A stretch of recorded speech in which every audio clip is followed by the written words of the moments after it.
Hello दोस्तों, आज हम डिस्कस करेंगे कि टैक्स सेविंग करने के लिए क्या क्या प्लान किए जा सकते हैं। तो हमारे पास क्लोजिंग 31 मार्च 2023 जो है 2 मंथ बची हुई है। तो मार्च से पहले हमें टैक्स को सेव करने के लिए प्लान करना होगा। उसमें हम कहाँ पे कैसे इन्वेस्टमेंट करेंगे जिस इन्वेस्टमेंट का हम बेनिफिट ले करके अपने टैक्स को सेव कर सकते हैं। इससे रिलेटेड जब भी हम ITR फाइल करते हैं उस वक्त भी हमारा बहुत सारे क्लाइंट का आता है कि हमारा इतना टैक्स बन रहा है, इतना टैक्स बन रहा है, इस टैक्स को कम करने के लिए हम क्या करें, हम कहाँ इन्वेस्ट करें जिससे हमारा टैक्स में कमी हो और इन्वेस्टमेंट का बेनिफिट भी मिले। तो आपको बता दें कि चैप्टर 6A के तहत इनकम टैक्स में आप ATC, ATCCD,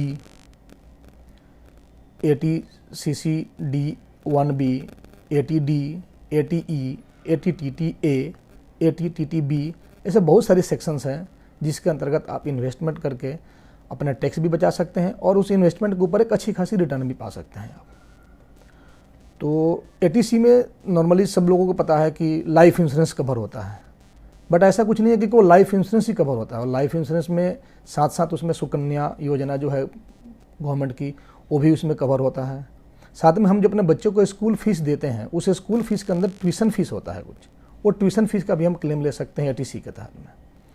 ऐसे जो प्रधानमंत्री का पेंशन योजना है उस पेंशन योजना में भी इन्वेस्टमेंट करके हम क्लास ATC के तहत टैक्स में एग्जम्पशन ले सकते हैं।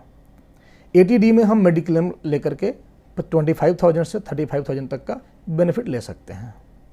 ऐसे ही ATTTA जो है उसमें 10,000 रुपये तक का हमारा जो इंटरेस्ट इनकम होता है उसका बेनिफिट मिलता है। वो जिनकी उम्र 60 साल से नीचे है उनके लिए अप्लीकेबल होता है। और जो रेसिडेंट सीनियर सिटीजन हैं उनके लिए ATTTB होता है अप्लीकेबल, जिसमें उनको मिलने वाला इंटरेस्ट इनकम का 50,000 तक का छूट मिलता है।